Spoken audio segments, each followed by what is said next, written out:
पिछले एपिसोड अर्थात 10वें एपिसोड में आपने सुना ब्रिजाभार सोरठपुर के सिवान में पहुंचता है। केकड़ा गंगाराम इंद्रासन को लौट जाता है। सोरठपुर में राजा दक्ष सिंह शहर में हथियारों का पहरा लगवा देते हैं। सोरठी उपकारी की सहायता से ब्रिजाभार को सुरक्षित शहर में प्रवेश करा देती है। ब्रिजाभार सोरठपुर की फुलवारी में आता है। फुलवारी के कुएं पर ब्रिजाभार को बुढ़िया मिलती है। बुढ़िया समझती है कि इसी योगी से सोरठी की फुलवारी हरी भरी होगी। अब अगले एपिसोड अर्थात 11वें एपिसोड की कहानी विस्तार से सुनिए। जब ब्रिजाभार अपने खंजड़ी से बुढ़िया के घड़ीला में पानी भर देता है, तब बुढ़िया समझ जाती है कि यह योगी कोई साधारण बालक नहीं है, यह कोई सिद्ध योगी है। इसी के कारण से राजकुमारी सोरठी की सूखी हुई फुलवारी हरी भरी होगी। ऐसा सोचकर बुढ़िया योगी ब्रिजाभार से कहती है कि तुम ही राजकुमारी सोरठी का प्राण हो, तुम्हारे कारण ही सोरठी की फुलवारी हरी भरी होगी और तुम्हारे साथ ही राजकुमारी सोरठी का विवाह होगा। इसलिए तुम सोरठी की फुलवारी में चलो। बुढ़िया की बातों को सुनकर ब्रिजाभार वहाँ से चल देता है और सोरठी की फुलवारी में पहुँचता है और फुलवारी में घूम घूम कर बांसुरी बजाने लगता है। बांसुरी की पहली धुन से बाग के पेड़ों की डालियाँ हरी हो जाती है। बांसुरी की दूसरी धुन से पेड़ों पर हरे हरे पत्ते लग जाते हैं और बांसुरी की तीसरी धुन के बजाने से बाग के सभी फूल खिल उठते हैं और सारी फुलवारी फूलों के महक से सुगंधित हो जाती है। उसी फुलवारी के मध्य में एक नींबू का पेड़ है। उसी पेड़ के नीचे ब्रिजाभार मृगछाला पर बैठ जाता है, अपना आसन लगाकर धुइयां रमा देता है और अपने गुरु जी का भजन गाने लगता है। श्रोताओं, आप लोगों को मैं बता देता हूँ कि महल के आगे सोरठी की फुलवारी थी और उसके आगे सोरठपुर की फुलवारी थी। बुढ़िया पहला घड़ीला में जल लेकर अपने घर गई और दूसरा घड़ीला में पानी लाने के लिए दोबारा सोरठपुर की फुलवारी में जा रही थी। तब तक रास्ते में देखती है कि सोरठी की फुलवारी हरी भरी हो चुकी है। फुलवारी को हरा भरा देखकर आश्चर्यचकित हो जाती है। किसी भी प्रकार खुशी के मारे हाँफते हाँफते दूसरा घड़ीला में पानी भरकर बुढ़िया अपने घर आती है और दौड़े दौड़े निर्जल मालिन के पास जाती है, जो राजकुमारी सोरठी के फुलवारी की मालिन थी। निर्जल को पुकारती है और निर्जल मालिन से कहती है कि तुम्हारी छूटी हुई नौकरी लग गई। 12 वर्ष के बाद सोरठी की सूखी हुई फुलवारी कचनार हो गई है, तुम्हारा तकदीर जाग गया है। तब मालिन कहती है कि मुझसे मजाक क्यों कर रही हो, सूखी फुलवारी कैसे हरी भरी हो सकती है। तब बुढ़िया निर्जल मालिन से कहती है कि तुम हमारी नतिनी जैसी हो, मैं तुमसे क्यों मजाक करूंगी। पुत भतार की कसम खाकर कहती हूँ कि मैं झूठ नहीं बोल रही हूँ, तुम चल करके देख लो। तब निर्जल मालिन बुढ़िया की बातों पर विश्वास करके खूब सज धज कर 16 श्रृंगार करके मुंह में पान चबाकर मोहिनी सूरत बनाकर निर्जल मालिन बुढ़िया के साथ सोरठी की फुलवारी में पहुंचती है तो देखती है कि वास्तव में फुलवारी हरी भरी कचनार हो चुकी है।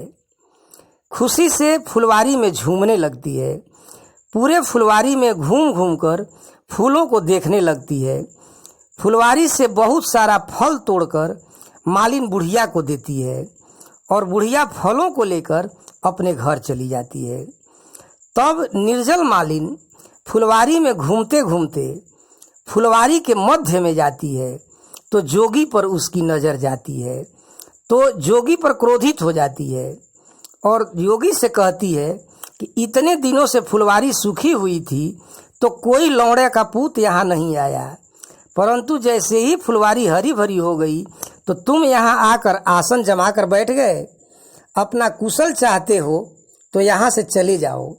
तब ब्रिजाभार मालिन से कहता है कि मेरे यहाँ रहने से तुम्हारा कौन सा नुकसान हो रहा है।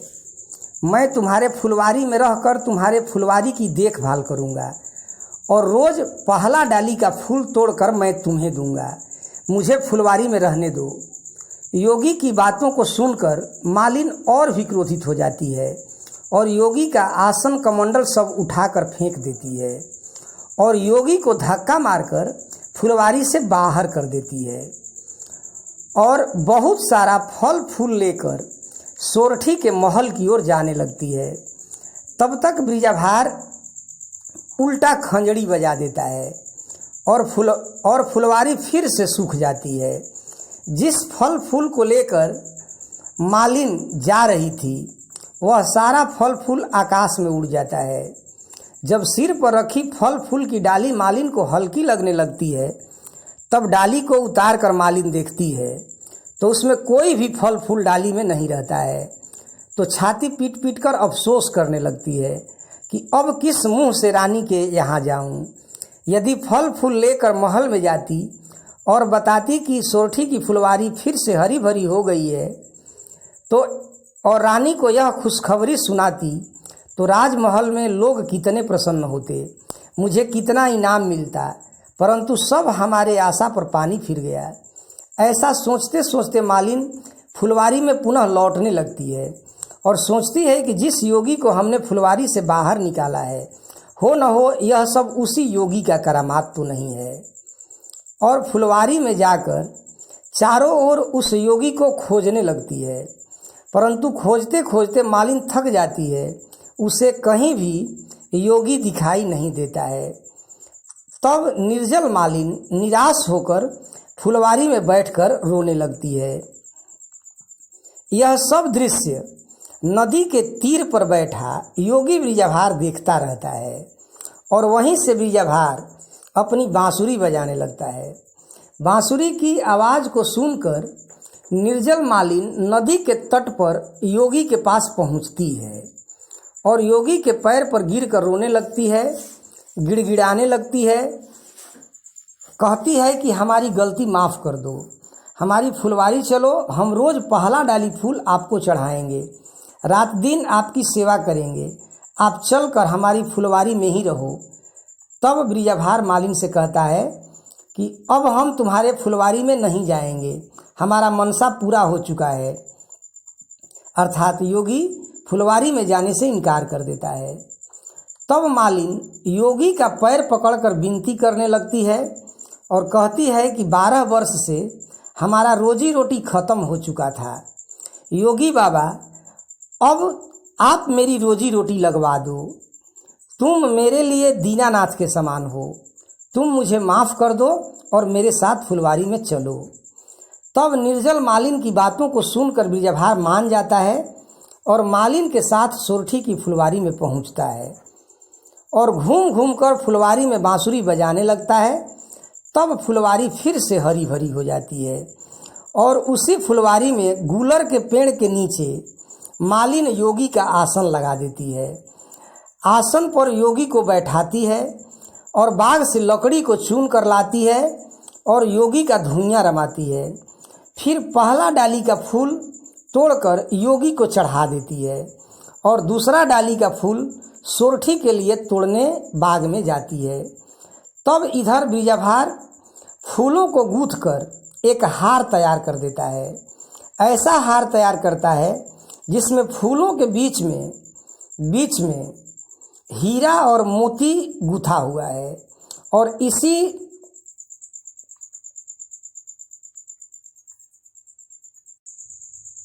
उसी डाली में नीचे हार रख देता है और ऊपर से फूलों से ढक देता है।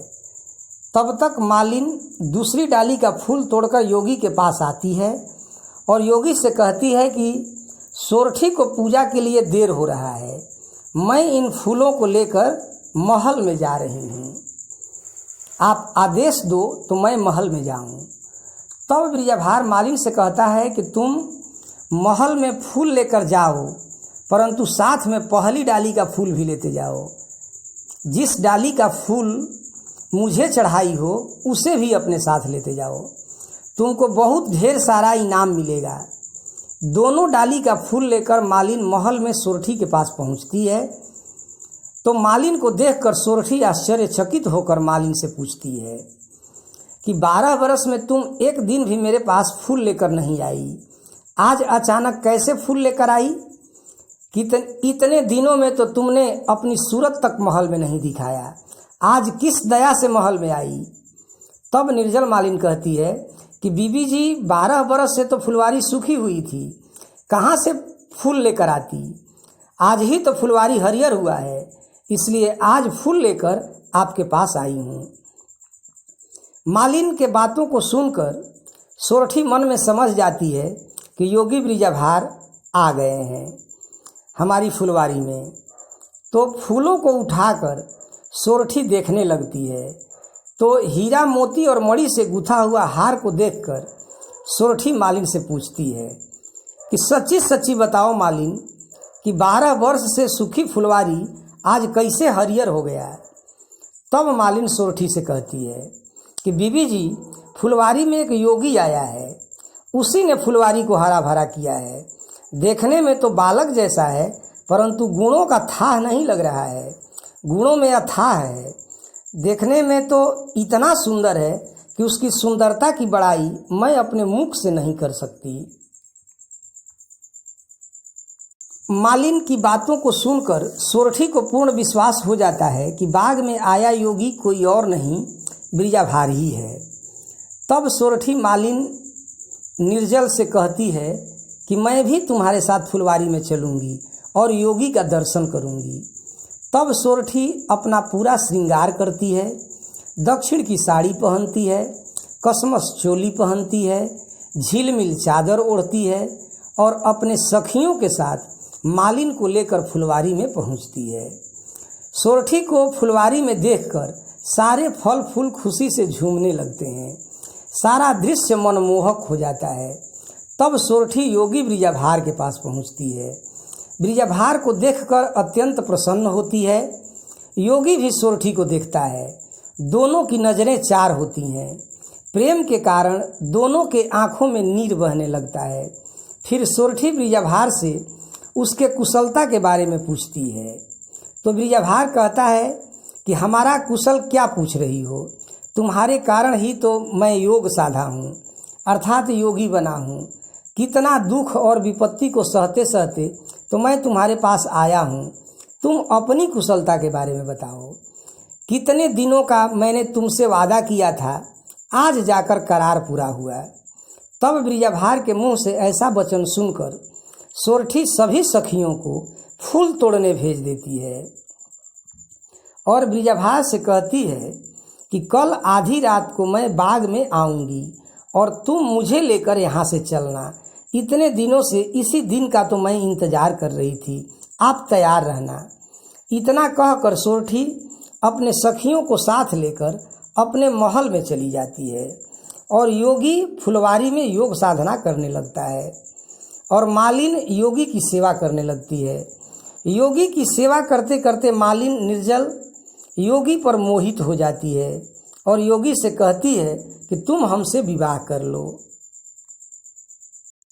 अभी तक मैं कुंवारी हूँ, हम तुम्हारी योगिन बन जाएंगे, तुम्हारी दिन रात सेवा करेंगे, मुझे अपने साथ ले चलो। तब मालिन की बात सुनकर ब्रिजाभार हंस कर कहता है कि तुम हमसे बहाना क्यों कर रही हो? यदि तुम्हारा शादी नहीं हुआ है तो तुम्हारा पेट कैसे रह गया है? तब मालिन योगी से कहती है कि मेरा पेट कहाँ है? झूठा अछरंग मुझ पर क्यों लगा रहे हो? मैं अभी तक कुंवारी हूँ। तब तक योगी उल्टा खंजड़ी बजा देता है और मालिन का पेट फूल जाता है, ओड़ी जैसा पेट मालिन का हो जाता है। तब ब्रिजाभार मालिन का पेट देखकर हंसने लगता है और मालिन से पूछता है कि बताओ किसका पेट है? तब निर्जल मालिन शर्माने लगती है और योगी से कहती है कि क्यों मेरा संसार में हंसी करा रहे हो? यदि मेरे घर परिवार के लोग इसे देखेंगे तो मुझे घर से निकाल देंगे, मेरी हत्या कर देंगे। अभी तक मैं कुंवारी हूँ, मेरे साथ ऐसा मत करो। तब योगी सीधा खंजड़ी बजाता है और मालिन का पेट पचक जाता है। इधर महल में सोरठी सोचती है कि कब कल रात आएगी। सोरठी मन ही मन व्याकुल हो रही है। आज का दिन बीता, आज का रात आया, भोर हुआ, तब सोरठी के पयान का दिन आ गया। अगला दिन आ गया। सोरठी सुबह जगती है, स्नान करती है, पूजा करती है, मन में व्याकुलता है। खाना पीना अच्छा नहीं लग रहा है, जाने की लालसा से अधीर हो रही है। दिन में ही अपना सारा तैयारी कर लेती है, सब कुछ जाने का सामान जुटा लेती है। इस प्रकार पूरा दिन बीत जाता है और रात आ जाती है। एक घड़ी रात बीतता है, तब सोरठी इंद्रदेव को स्मरण करके कहती है कि जिस समय के लिए मैंने इतना दिन तक तप किया वह समय आ गया है। देवराज मेरे मनसा को पूरा कीजिए। मृत्युलोक में मेरा हंसी होगा, आज संकट का समय है, मेरी सहायता कीजिए। दसों नोह जोड़कर आपसे प्रार्थना करती हूँ कि संकट में मुझे उबारिए, मेरे लिए एक माया का विमान भेजिए। तब सोरठी के वचन को सुनकर इंद्रदेव एक माया का विमान सोरठी के पास भेज देते हैं। आधी रात के समय विमान आता है। सोरठी माया के विमान में बैठकर उड़ जाती है और सीधे फुलवारी में आती है, जहां ब्रिजाभार आसन लगाकर बैठा है। दोस्तों, आज के एपिसोड में आपने सुना कि राजकुमारी सोरठी माया के विमान में बैठकर अपनी फुलवारी में ब्रिजाभार के पास आ जाती है। अब अगले एपिसोड में आप सुनेंगे कि कैसे सोरठी और ब्रिजाभार एक साथ मिलकर अब उड़ जाते हैं आकाश में, और रास्ते में कौन कौन सी घटनाएं उनके साथ घटती है और कैसे मामा खेखड़मल के पास पहुंचते हैं और मामा खेखड़मल के यहाँ अब क्या होता है। तो रहस्य और रोमांच से भरी इस कहानी को सुनने के लिए हमारे चैनल भारतीय लोक कथाएं चैनल को सब्सक्राइब कर लीजिए, साथ में बेल आइकन को भी दबा दीजिए। वीडियो पसंद आया तो लाइक ज़रूर कीजिए और इस प्रकार हमारे चैनल के साथ आप लोग बने रहिए। वीडियो को देखने के लिए बहुत बहुत धन्यवाद, और आगे की कहानी लेकर अगले एपिसोड में बहुत जल्द आपके सामने मैं आऊँगा। तब तक के लिए धन्यवाद। जय हिंद, जय भारत।